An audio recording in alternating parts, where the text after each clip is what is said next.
Agora vamos para a parte 2 sobre essa série de vídeos sobre plantas carnívoras. Como foi dito no vídeo anterior, as plantas carnívoras fazem tudo que as outras plantas fazem. A diferença é que por elas terem evoluído em locais com solos pobres em nutrientes, elas desenvolveram outras maneiras de obterem esses nutrientes. E elas conseguem isso porque desenvolveram folhas modificadas, que são chamadas popularmente de armadilhas.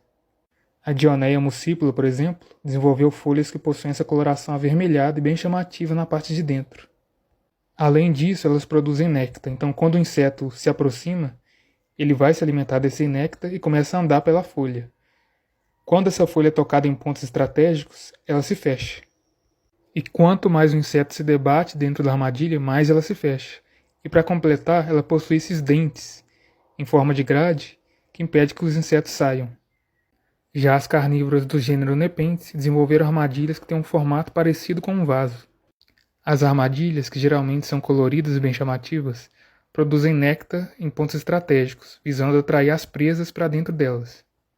Quando as presas caem dentro das armadilhas, elas se afogam em um líquido viscoso, que é basicamente composto por água e enzimas. E as presas dificilmente conseguem sair dessa armadilha porque, além do líquido ser viscoso e prender elas, o jarro, na parte de dentro, da armadilha, é bem escorregadio. E eu vou pegar uma amostra desse líquido e mostrar no microscópio o que acontece lá dentro durante a digestão. Porque, como eu disse, a planta produz enzimas digestivas. Só que essas enzimas não são vistas no microscópio.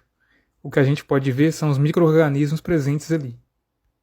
E essa microbiota é variável. Em algumas plantas você pode encontrar tardígrados, rotíferos, cianobactérias.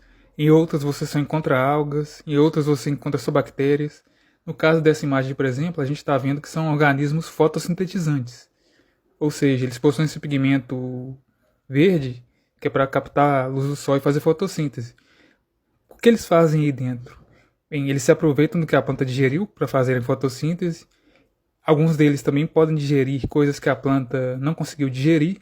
Então, uma relação de disputa e benefício entre essa microbiota e as plantas.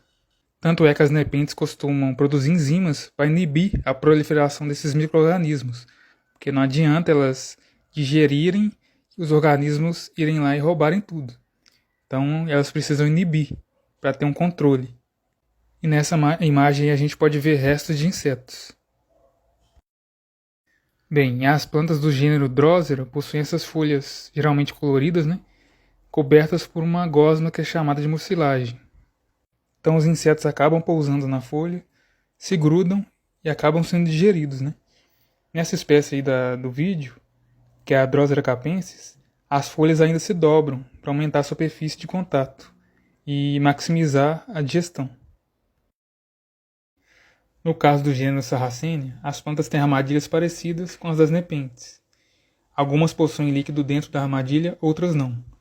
No caso dessa aí da imagem, por exemplo, não há líquido dentro da armadilha, mas a mosca fica presa. Ela não consegue mais sair porque a parte de dentro da armadilha é escorregadia, então ela fica presa aí e é digerida. Já no caso dessa planta aí, que é uma Sarracenia purpúrea, ela possui um líquido que afoga a presa e digere, mas esse líquido não é produzido por ela. Ele é captado da chuva. A planta só produz as enzimas digestivas e digere a presa. Além desses gêneros que eu abordei, há diversos outros gêneros de plantas carnívoras, Pinguicula, Cephalotus, Elianthera. Essas eu irei abordar em vídeos futuros.